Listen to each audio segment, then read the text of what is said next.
What do I like about flying up here? What do I not like would be a shorter list.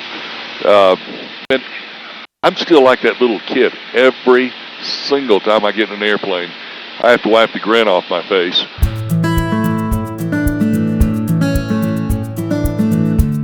Hi, I'm Mark Dunn. I'm a volunteer pilot for Pilots for Patients. So today's flight, we're picking up our patient here in Monroe. So we're going to fly down to Houston Southwest Airport. They'll be picked up by a Ground Angel Transportation and hauled over to MD Anderson for their checkup.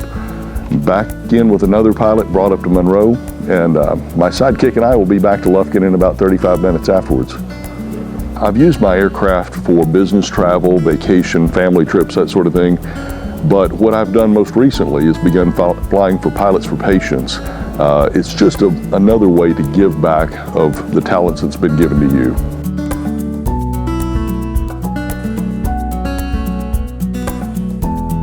A few years ago, we had this placard sitting by our cash register in the airport cafe.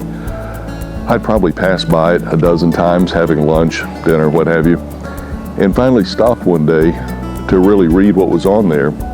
And it was Pilots for Patients, advertising they needed pilots. And finally, it just hit me one day, you need to call them and sign up. And I began volunteering for Pilots for Patients.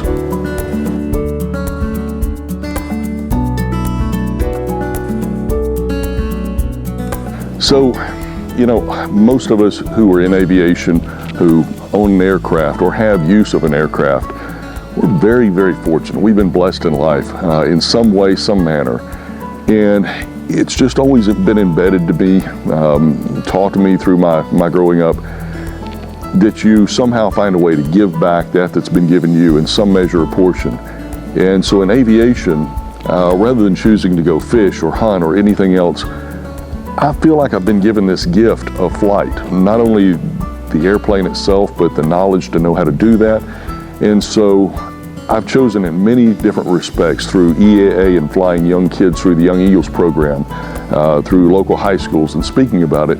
But moreover, for Pilots for Patients, lending out a helping hand through the gift of travel and shortening up that distance in time for these patients who, instead of taking 6 to 8 hours to get down to MD Anderson or some other medical facility, shortening that down to as short a trip as an hour, so that whether they're nauseous from being on the road all day or just weary from the fight against cancer, I just want to help them get down there a little quicker or get back home to their couch or bed. So we are flying down to Houston Southwest Airport today, smaller FBO, just west of Houston Hobby. We're flying at 10,000 feet today. A couple of reasons in hand for that. Number one, if you were to look out the window, you'd see we're above most cloud tops, just avoiding the bumps, that sort of thing. Plus at 10,000 feet, man, in this single engine aircraft, it's like having AC on. So we like to keep it at that for patient safety and comfort. So anything we can do to make the ride better, we do.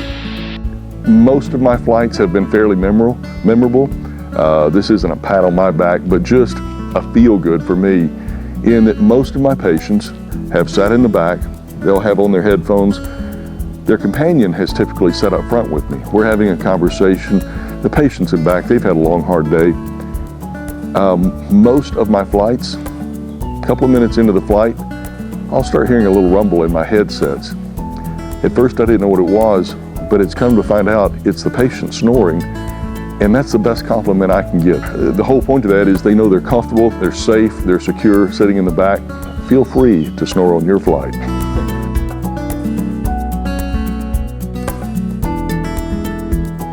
So you may be sitting there as a pilot thinking, I'm not in the Monroe area. I'm not even in Louisiana.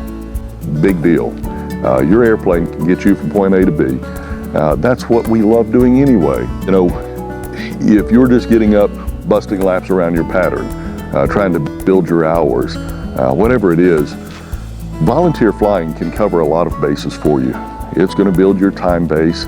It's going to get you out there to meet other pilots, get you to land at other bases that you may never have seen. So you're going to get something out of it in a small portion, just like the patient is. So I would encourage you to explore Pilots for Patients. We're trying to expand the base of Pilots for Patients beyond the Monroe area. So we have people in the East Texas area surrounding Shreveport, and trying to even expand that into the Lufkin area. So if you're based somewhere else, open up your horizons.